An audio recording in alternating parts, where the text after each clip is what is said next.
Okay, so let's unpack what we're looking at today. We've got some really fascinating material here coming straight from the reporting at the Seoul Economic Daily. We really do. It's this interesting mix of the huge global macro picture and some very specific granular issues in the Korean market. Exactly.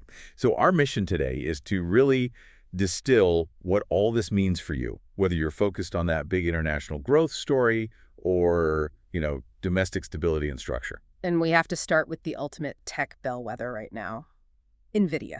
Right. Yeah. I mean, despite all this persistent talk of an AI bubble, the sources we have show this massive surge of confidence from the big institutional players. What's really striking is how uniform that sentiment is. The market's been jumpy, sure, because of those bubble fears. hmm But if you look at the data after their Q3 earnings, 21 out of 23 major global investment banks, the IBs, they all raised their price targets on NVIDIA. 21 out of 23. Mhm. And the other two just kept their buy rating.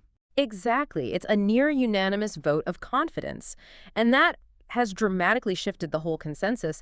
The median price target jumped from about 230 to 250. So considering the stock was trading around 180, that implies a pretty big immediate upside, over 38%. It does, but even that sounds a bit restrained when you look at what some of the top tier banks are saying. Okay, this is where it gets really interesting. Yeah. Take Evercore ISI. They moved their target from $261 all the way up to $352. Wow. And Malleus Research went to $320, and they're arguing that NVIDIA's market cap could eventually expand to 7, maybe even $8 trillion. That is just an astronomical figure. Yeah. We're talking about potentially tripling its current valuation. And that's not just incremental growth. That signals a belief in a fundamental transformation of the entire tech economy. And it's being driven by this one company. The rationale from analysts is all about their hardware roadmap. This isn't just about the current Blackwell GPUs. No, they're already pricing in the next generation, right? The one codenamed Rubin. Exactly. And they expect that demand to stay strong well into 2024 and beyond. We're seeing forecasts. I mean, some are suggesting the company's revenue for 2025-26 could easily clear $500 billion. That's a growth trajectory that very few companies have ever sustained at that kind of scale. So the analysts seem to be saying all this volatility, this feeling of the market getting overheated, it's just noise. Right, not the signal. Yeah. I think Brian Coasello at Morningstar even called any recent dip a buying opportunity. He did. And we saw a very tangible show of faith from one of the most prominent tech investors out there, You're talking about Kathy Wood, the money tree sister, as she's sometimes called in Korean media. the one and only. After that recent price dip, she jumped back in and bought another 93,000 shares. It was her first big purchase in 3 months, so it's a clear signal. And it really reinforces that long-term view. I saw an analyst, Chae Min-suk, arguing that the big structural shift is towards agent AI. AI that can act on its own. Right. And that's what eases the valuation pressure. This isn't just a flash in the pan. The AI infrastructure market.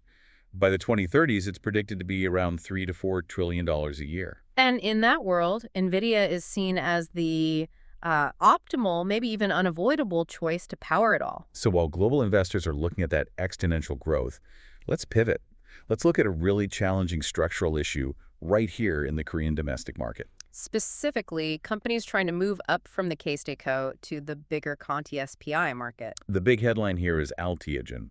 They're the KCSTQ market cap leader, and they've just formalized their plan to move to the KSPI. Which immediately brings up the question of whether they can break what our sources are calling the KOSTI relisting curse. I had to look into this curse, and wow, the date is really striking. It is. Over the last 5 years, 9 companies made that move from K-State-Q to KOSPI. And 7 of them, a whopping 78%, Yeah. failed to ever get back to their initial relisting price. And we're not talking about minor corrections here. Some of these were steep drops.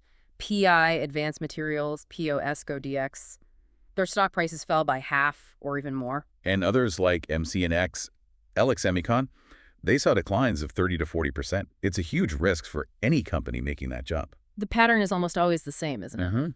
A company announces the move, and there's this immediate short-term bump, maybe 10, 20%. That's the KOSPI premium expectation, right? The belief that just being on the main board will automatically pull in bigger foreign and institutional money. Exactly. That anticipated passive fund inflow. But the history shows that effect is, well, it's fleeting. Profit-taking kicks in almost right away. And at the end of the day, long-term performance comes down to fundamentals: earnings, profitability, industry trends, not just which exchange you're listed on. So where does Alteogen fit in all this? I mean, they're huge. They account for about 12% of the entire KOHDQ 150 index. So their move is going to cause a major shift in index composition no matter what. But they do have some serious tailwinds right now. The biosector is incredibly strong. The KRX Healthcare Index is up significantly. Alteogen itself jumped over 10% recently. And critically, analysts think they have a big technical advantage when it comes to index inclusion. An NH investment researcher, Bae Kyul-gyo, he forecasts that Alteogen is highly likely to get into the KOSBI 200 index immediately. And that would be through the large cap exception rule. Right. And if that happens, it guarantees significant institutional and passive fund buying from day one. That could give them a much stronger defense against the curse than other companies have had. It's a real battle between historical patterns and present-day market mechanics. So that covers market structure risk. But our sources also pointed to much deeper systemic issues within corporate structure itself, specifically governance reform. It's a fascinating counterpoint to the high-tech focus. And the criticism is coming from some very powerful global voices. Yeah, a recent policy symposium highlighted a report from the Asia Corporate Governance Association, or ACGA, and they said that information disclosure around shareholder meetings in Korea is critically inadequate. And ACGA isn't a small voice. They represent institutions managing over $40 trillion in assets. So their opinion carries a lot of weight. They ranked Korea 8th in Asia, behind Japan, Taiwan, even Malaysia and India. And the main finding, the same issues they pointed out 20 years ago are still there. Let's break down those core problems, because they're real barriers to shareholder value. First is AGM concentration. Right. The sources say that 96.4% of companies hold their shareholder meetings in a tiny window between March 20th and March 31st. So if you're a large investor or even just an individual with a diverse portfolio, it's physically impossible to review all the agenda items properly. You can't exercise your rights effectively.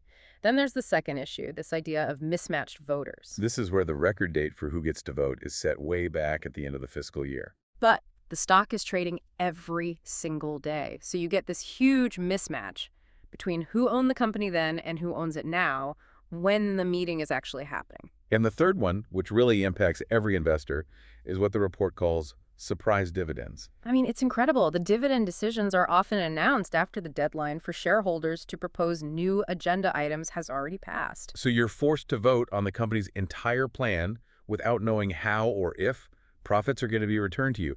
It just puts the cart completely before the horse. No wonder the ACGA is so frustrated. These are just fundamental transparency issues. So what are the proposed solutions? Well, a researcher from KCMI, Wang Hun-young, laid out a few key points. First, mandate that business reports be disclosed 3 weeks before the AGM. Give people time to actually read them. Exactly. Yeah. Second, shorten that record date to just 2 months before the meeting to reduce the voter mismatch.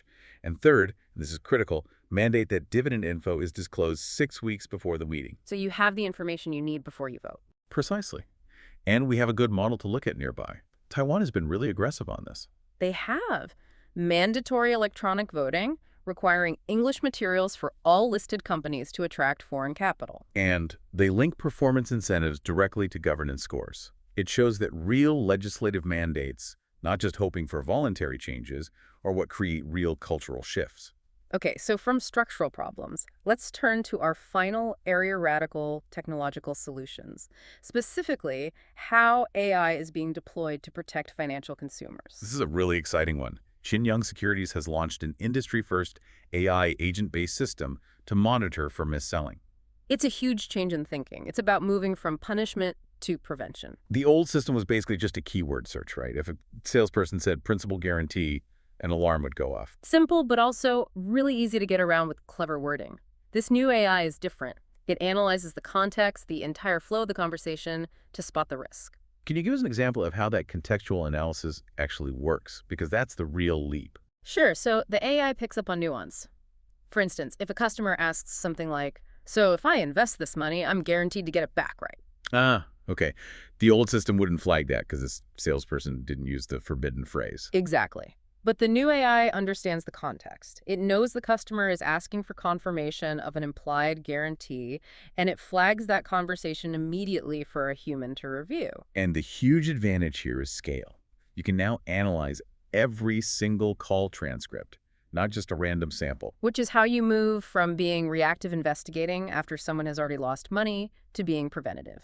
You can spot a risky speech pattern almost in real time and provide immediate feedback. You can catch potential mis-selling before it turns into a disaster. And it was clearly a priority project. Took 9 months to develop, used 14,000 hours of data. What I find really interesting is how they overcame the AI's weakness with, specific Korean financial jargon and dialects. They use tailored synthetic data.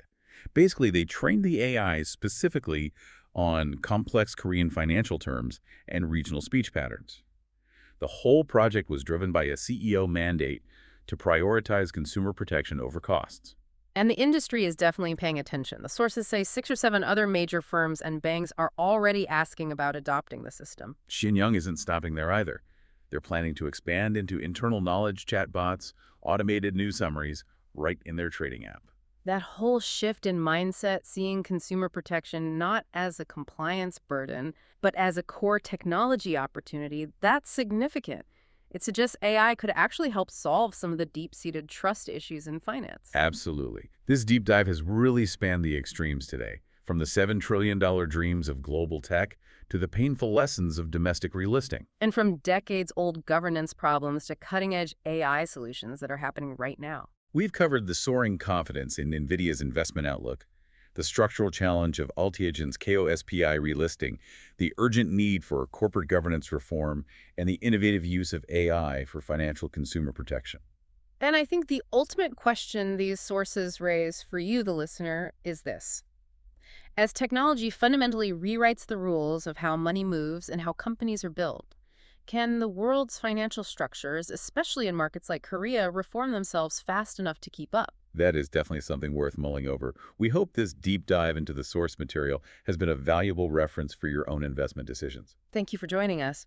We'll be back next time with more fast-breaking news from the world of securities. This has been the Deep Dive from the Seoul Economic Daily. Thank you. Please note that this content is for informational purposes only, and the responsibility for any investment decisions lies solely with the investor.